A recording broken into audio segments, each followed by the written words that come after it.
What is an advisory agreement and how do I create one? This is the Transition to RIA video series. It is question number 16.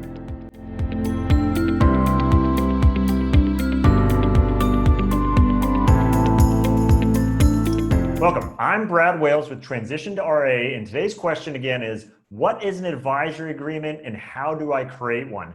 Now, before we can jump into exactly what an advisory agreement is, it's important to understand kind of this triangle of the three parties kind of involved with having an account open for a client and you being able to provide that service to the client. So I want to go through each of those three points of the triangle and how they kind of all work together. And then you'll see how that goes into the advisory agreement itself. So as an RIA, you will open your RIA, you will have your RIA established, but you need a custodian to custody your client's assets and also, as they say, custody and clear the trades, facilitate the trades. But that's the first two prongs. And so there you are as the RIA, and then you need a custodian to hold the client assets. And then the third prong of this, right, is the client. And so the question is, how do these three kind of components to the relationship all work together? And so that's what I want to walk through here first. So as an RIA, again, you will need, if you have assets under management, you will need a custodian to hold those assets. So the first relationship here is between the RIA and the custodian. And that's when the RIA goes to a custodian and says, okay, I would like to use your services, and here's the amount of assets I have and the kind of clients I have and the kind of products and services I need available to me. Is this a good fit? And by the way, that's in large part what I help advisors with is there's a lot of options out there of different kinds of custodians and platform providers, and they're very different. And so the question is, which one is best for you as an advisor that has their own RIA? Which custodian or custodians, plural? I'll do a whole separate video on this, but it's possible to have more than one custodian. But the question is, okay, so you need to select one. So let's just move forward and say you've selected one for the time being, and that's the custodian you're going to use.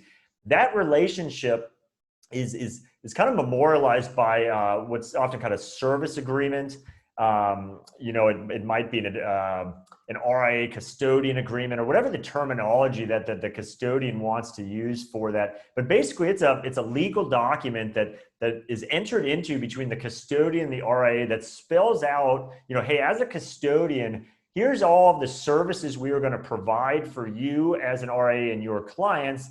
And here's, the expectations of the relationship, the understanding of the relationship, the costs associated with the relationship. And it really is, the legal document that establishes that, again, between the RIA and the custodian. So again, you'll hear that referred to as oftentimes as a service agreement or something along those lines. And so that's how the RIA itself enters into a relationship with the custodian. And keep in mind, this has nothing to do with the client. This is just a one-time or a per account or anything like that. This is a one-time kind of macro relationship that's entered into between the RIA and the custodian.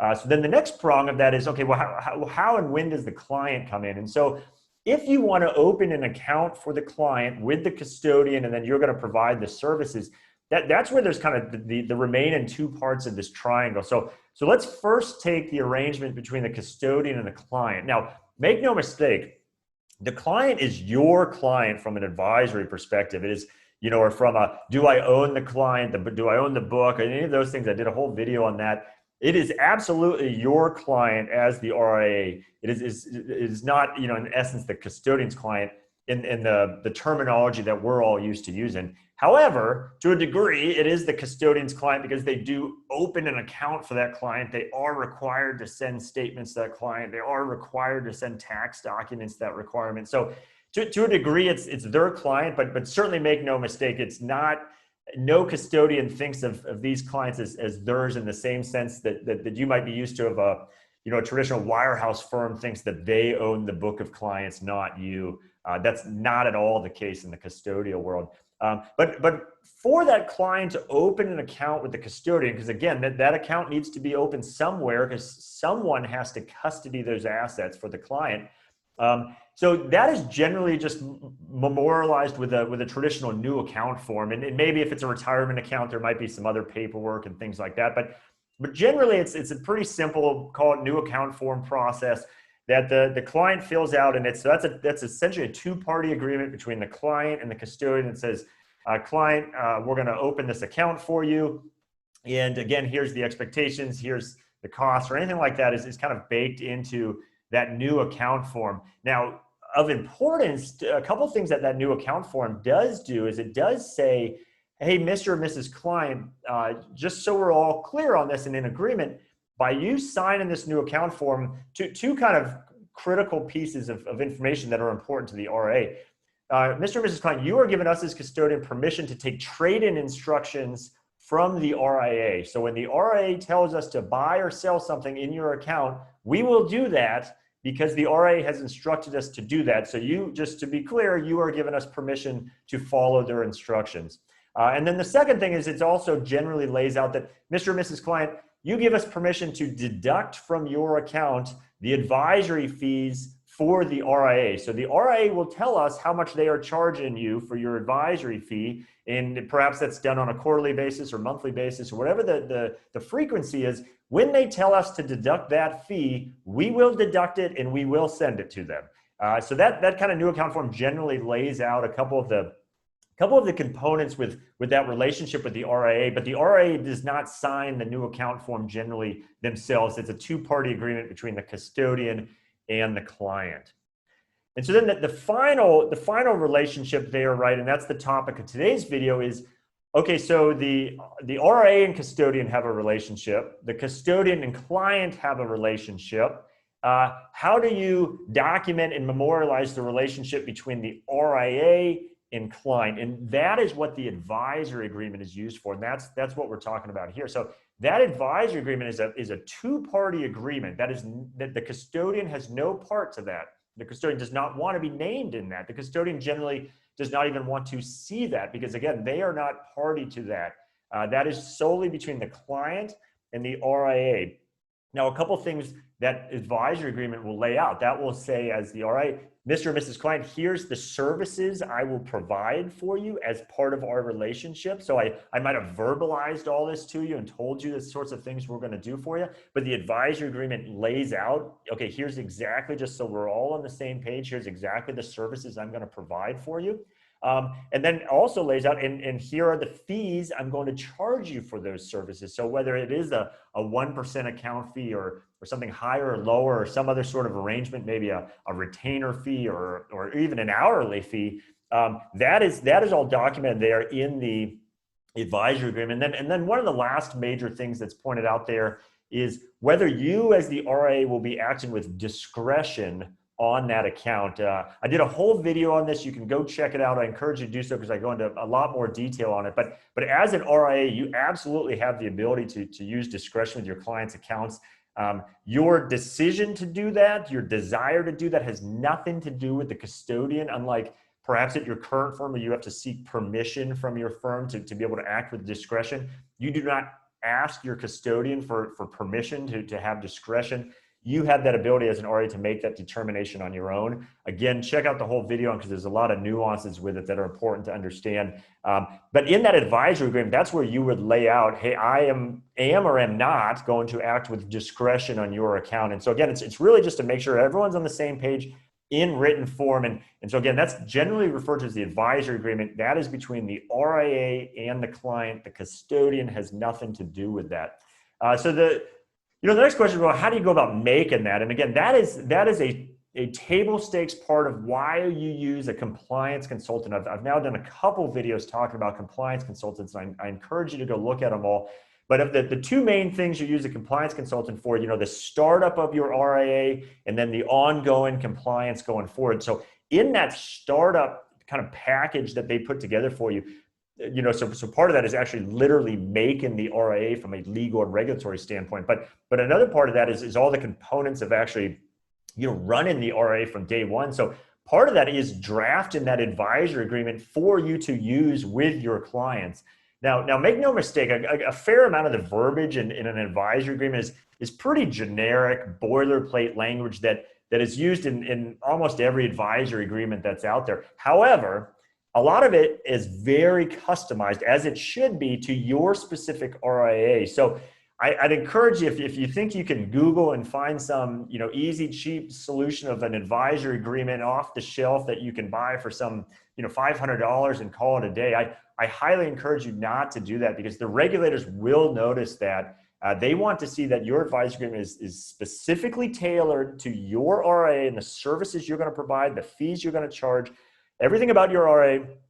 And then with your respective client, it's going to lay all that out there. So the advisory agreement is what documents that all those details. And so yes, a compliance consultant generally starts with a template every time they go to make these. And so again, there is some boilerplate language in there, but they will make it very specific to what you plan to do with your client and what the client's expectations are. So part of that discovery process when you begin working with a compliance consultant is they don't need these questions just so they know how to create your RIA and your ADV, but also so they know how to properly document your advisory agreement. So they will ask you a lot of questions. What type of services do you intend on providing your clients? How much do you charge, or how much do you plan on charging? And will there be different circumstances of those fees? Will you act with discretion? A whole host of things they need to understand so they can properly write that for you. Now, with that, I don't want this process at all to sound intimidating. Again, this is table stakes for a good compliance consultant firm. And again, that's another thing I do with advisors. I help them understand there's a lot of compliance consultant firms out there of why you might choose one over the other. They all have different price ranges and cost structures. Again, I did a whole video on how much these compliance consultants cost. But that's a big thing I help advisors with is kind of vendor selection of why you should use one option over another. But you will work with them, and any good compliance consultant, creating an advisory agreement is table stakes for you. So do not be intimidated by this process. They will absolutely walk you through it, absolutely get you where you need to be compliant. That is a typical part, again, of a startup package. And then, there will be some learning curve as you implement your new RIA and what paperwork you use with clients to open accounts. And don't get intimidated by that either, because again, when you first join your current firm, you had to figure out, what form is it that I use to open a taxable account, and what form is it I open to use a retirement account, and then if it's going to be a fee-based account, maybe there's an additional form, an advisory form the client has to sign. It's going to be no different as your own RIA. You simply just need to learn the new process. Again, the compliance consultants will help you walk you through all of this. Your custodian will help you walk you through anything related to open the accounts for them. And then you just work with your team there in your office to figure out your workflows and your process that, okay, we do have a new client and they want to open 3 accounts. One's a trust and one's a taxable account, one's a retirement account. And what all paperwork do we need? And again, at first, this is going to be new for you because it's going to be a new environment. But once you get it down, once you get your workflows down, this is not at all difficult to work through. It's just part of the process of starting up an RIA. And again, that's what I help advisors with is understand all these steps and to not be intimidated by them. So with that, like I said, my name is Brad Wales. I'm with Transition to RIA, and my goal is to help advisors just like you understand everything there is to know about why and how you might want to transition your practice to the RIA model. So what I help advisors with is really understand, okay, what is your practice now? What kind of affiliation model are you with now?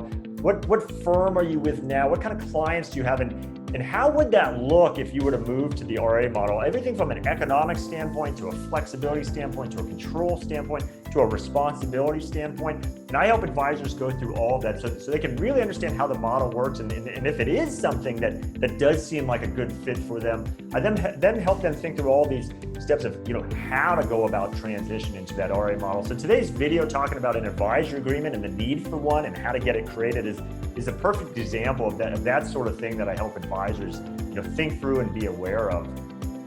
So with that, I hope you found value in today's video, and I'll see you on the next one.